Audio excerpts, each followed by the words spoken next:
Hello guys, welcome back to our channel. Today we are recovering our Yahoo password. I have forgotten my password, so I'm going to follow a simple procedure in order to get it back working.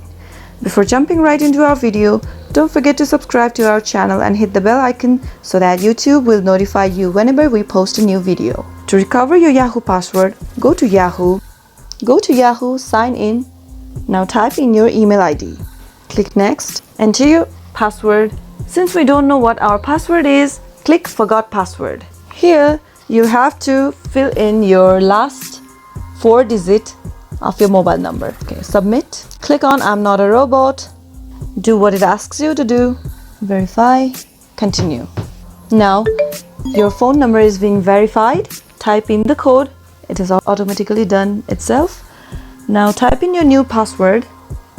Confirm it again and continue.